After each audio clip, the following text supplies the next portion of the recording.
Good morning. Welcome to Tiny Vlog from my corner of the world, chapter 2. 15th August ছুটির দিন, তাই সকাল সকাল স্নানটা আগে সেরে নিয়েছি। ব্রেড আর পিনাট বাটার দিয়ে ব্রেকফাস্টটা কমপ্লিট করে নিয়েছি আর টুক করে রেডি হয়ে নিয়েছি। যাচ্ছি কোথায়? আরে সবার অপেক্ষাকৃত মুভি ধূমকেতু দেখতে। যেদিন থেকে শুনেছি 14th অগস্ট রিলিজ করছে, সেদিন থেকে প্ল্যান হয়ে গেছে 15th অগস্ট আমাদের ডিউটির ছুটি, সেদিনই আমরা মুভি দেখতে যাব। সেই মতো সবাই মিলে রেডি হয়ে গেছি, মানে আমি, আমার বোন আর আমার একটা বান্ধব। লিটারেলি এই দিনটার জন্য আমরা ডে কাউন্ট করেছি, বাট আজ finally our wait is over. But বাসটা ঠিকঠাক টাইমে না আসার জন্য আমরা 7 মিনিট লেট ছিলাম শো টাইমের জন্য।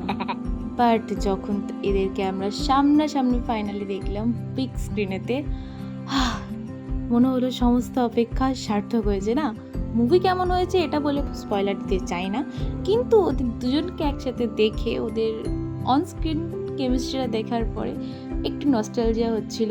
মুভিটা কখনো হাসিয়েছে, কখনো অবাক করেছে, কখনো কাঁদিয়েছে, মানে একটা মিক্সড ফিলিং। ওকে কেমন লাগলো? সিনেমা কেমন লাগলো? শুধু মনে একটাই প্রশ্ন, হ্যাঁ প্রশ্ন না ওটা বলে দিলে স্পয়লার হয়ে যাবে। ধূমকেতু তো ওভার, কিন্তু পেট পুজো করা এখনো বাকি আছে।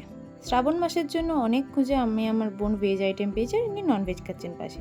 নেক্সট শোয়ের জন্য ভিড়টা একবার দেখা করলে লিটারেলি লাইন পড়ে গেছিল টিকিট চেকিংয়ের জন্য। আর আমরা যে শোটা ছিলাম সেখানে তো কোনো সিট ছিল না, পুরো হাউসফুল। পেট পুজোর চক্করে এই মামনি ট্রেন মিস করেছেন, সেই জন্য এনাকে দক্ষিণেশ্বরের ব্রিজ হাঁটাতে নিয়ে যাচ্ছিলাম। নদিয়া থাকার দরুন যা কখনো এনার পসিবল হয়নি। হেঁটে পুরো ব্রিজ ক্রস করে এনাকে মেট্রোর কাছে পৌঁছে দিয়ে আমরা চললাম বাস ধরতে। বাড়ি এসে ফ্রেশন আপ হয়ে ভাত, পনিরের তরকারি আর কচু পাতা দিয়ে ডিনার কমপ্লিট করে আজকের এই দিনটা শেষ করলাম।